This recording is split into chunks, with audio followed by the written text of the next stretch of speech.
আসসালামু আলাইকুম এভরিওয়ান। গত 4-5 দিন আগে মৌলভীবাজার রাজনগর একটা কুত্তার ভিডিওটা ভাইরাল হয়েছিল, যে কুত্তাটার গলার মাঝে খেবাখারা একটা কাঠোর টুকরা বাইন্দা দিলেছে। তো যার কারণে কুকুরটা গত কয়েকদিন থেকে খুব বেশি কষ্ট মাঝে আসলো।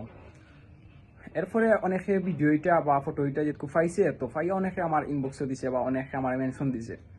তো আমি যাতে ওটা রেস্কিউ করি, যেহেতু আমি সিলেট জেলার একজন অ্যানিমেল রেস্কিউয়ার, তো অনেকে জানে, তো তারা আমার ওটা মেনশন দিছে বা অনেকে ইনবক্সে দিছে যাতে আমি ওটা রেস্কিউ করার লাগি যাই।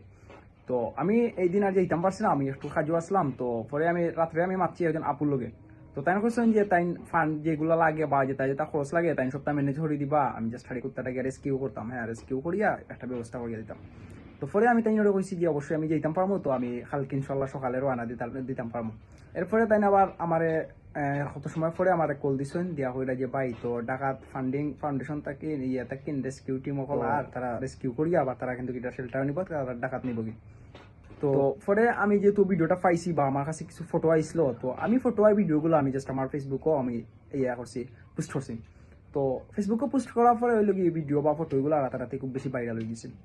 তো ভাইরাল হওয়ার পরে দেখা যায় যে এখানে মাঝে অনেক মানুষে বেড কমেন্ট করে, অনেক সিলেটের মানুষে হোক বা বাংলাদেশের বিভিন্ন ডিস্ট্রিক্টের মানুষ বা বাইরের কান্ট্রির মানুষ অনেকে বেড কমেন্ট করে।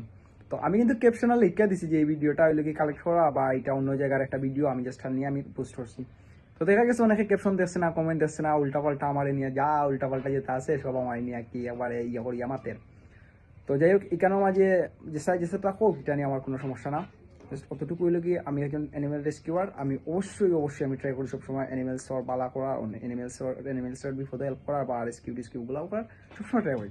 কারণ আমি কোনো সময় চাই না যে একটা বুবা প্রাণী কষ্ট মাঝে তা হোক, একটা বুবা প্রাণী অসুস্থ হইয়া মারা যাক, এটা আমি কোনো সময় চাই না।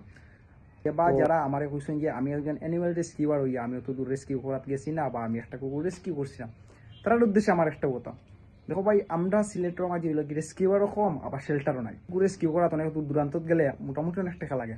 তো এই টাকাগুলো কালেক্ট করা খুব বেশি মুশকিল হয়ে যায়। তো অনেক সময় দেখা যায় যে টাকা কালেক্ট করতাম পারছি না, আমার নিজের পকেট থেকে টাকা দেওয়া লাগছে, এগুলো অনেক ইয়ে আছে, স্টেজ আছে। তো ওটার লাগে অনেক সময় অনেক জায়গায় কুকুর রেস্কিউ করা যাওয়া হয় না। আমি চাই অন্য কেউ একজন বালা কেউ একজন তাই রেস্কিউ করুক, যারা ফান্ড টান সব অ্যাভেলেবেল আছে, তো তারা রেস্কিউ করুক। কেউ আমার নিয়ে কোনো বাদ মন্তব্য করবা না। আমি আমার দিক দিয়া আমি আমার জায়গাতে আমি যথেষ্ট পরিমাণ আলহামদুলিল্লাহ আমি যথেষ্ট পরিমাণ ভালো আছি। আমি যথেষ্ট পরিমাণ কুত্তা বিলের লেগে কাজ করাম, তারা লাগে কাজ করা ট্রাই করিয়া যাইরাম। তো দয়া করে কেউ আমার ভুল বুঝবা না, দয়া করে কেউ খারাপ মন্তব্য করবা না যে আমি একজন অ্যানিমেল রেস্কিউয়ার হইয়া আমি এখানে কুকুর রেস্কিউ করাতে গেলাম না, এখানে আমি এটা রেস্কিউ করলাম না। ভাই যেহেতু তারা অনেক দূর থেকে রেস্কিউ করার লাগে আইসে বা তারা রেস্কিউ করবো বিদায় আমি আর গেছি না। কারণ এখানেও যেহেতু একজন আইসে রেস্কিউ করা লাগে, তো এখানে তো গিয়ে আমারও কোনো ইয়ে নাই। তো ওটার লাগে আমি এটা তার গেছি না, বাট আমি ভিডিও পোস্ট করছি, আমার ভিডিও মিলিয়ন প্লাস হয়েছে ভিউজ। আমার ভিডিওটা দেখে অনেক খারাপ লাগছে বা অনেকে ট্রাই করছে হেল্প করা, অনেক বা ইয়ে রেস্কিউয়ার টিম ওগুলো মেনশন দিছে। যাই হোক, আমার ভিডিওর মাধ্যমে টুকটাক একটা হেল্প হয়েছে বা অনেক এই জিনিসটা জানছে। কারণ তো কোনো জিনিস কেউ সম্পর্কে না জানি না, এটা মাথা ঠিক না বা এটা সম্পর্কে মন্তব্য করা ঠিক না।